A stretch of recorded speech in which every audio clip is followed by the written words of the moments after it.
The name Chan Chan looks like some sort of Asian dialect.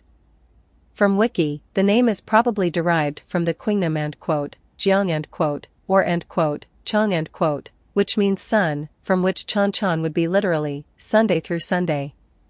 It is hypothesized that its true meaning would be, great sun, resplendent sun, splendid sun or refulgent sun, since a typical feature of the Qingnam language is that the reduplication of a word acquires a new meaning. Another theory says that the name would derive from the term, Xian or Xian. Is this connected to Siam or Zion? The voice translates as moon and as a house, meaning house of the moon, making known that the moon was the main deity.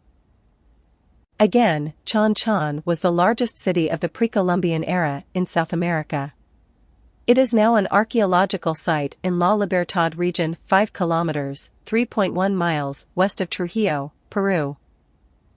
Chan Chan is located in the mouth of the Moche Valley and was the capital of the historical empire of the Chimar from 900 to 1470, when they were defeated and incorporated into the Inca Empire. Chimar, a conquest state, developed from the Chimu culture which established itself along the Peruvian coast around 900 AD.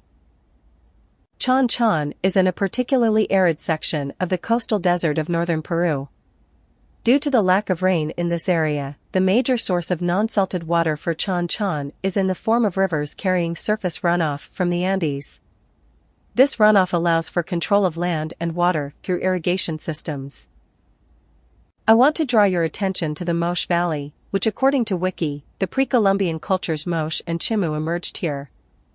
The Mochicas applied their knowledge of hydraulic engineering and developed cultivation techniques in the valley and then on the arid coastline of northern Peru. Their culture flourished from 100 AD to 500 AD. The Chimu developed later, rising from 900 AD to 1370 AD, when they were conquered by the Inca.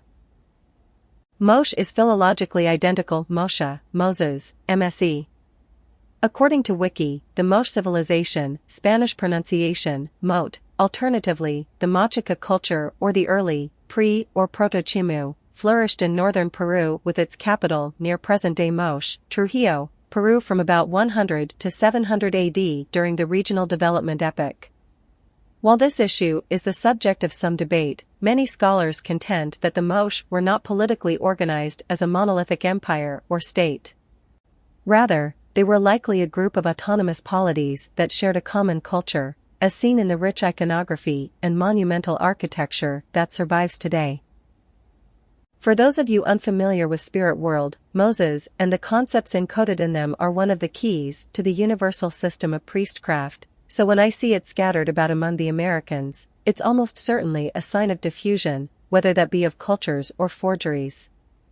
I wrote in a Godsacre for Winds of the Soul. Click the image, Bacchus, Jesus, Moses, Mises, Muses, etc. are named after water because water gives life and water is named after life, and life is named after the sun. This is why the German Bach is a stream, a current, or a rivulet. We see the root in Moses being Mose, which can be moise or mis, giving way to moist or mist, both pertaining to water, which is also seen in Mises, Muses, and even another name Mism, which is Bacchus. Ms, Mose, mes, Mike, Mock, Mech, etc. are all same given the interchangeability of C and S and the vowels. This sheds new life on words like Olmec, see the Olmecs, which could be the messiahs of the world, and Mictlantecuhtli. We also see this root in Mystica, where sacred vestments, resembling those worn by the high priests of the Mosaic Law, were discovered, as well as in Mesitli, which means a vest of hare skins, who was the god of the Mexicans, hence Mexico originally being called after its leader, Messi, Mexico. This is the Hebrew word for Messiah, Msi. Become a member to access the rest of the article.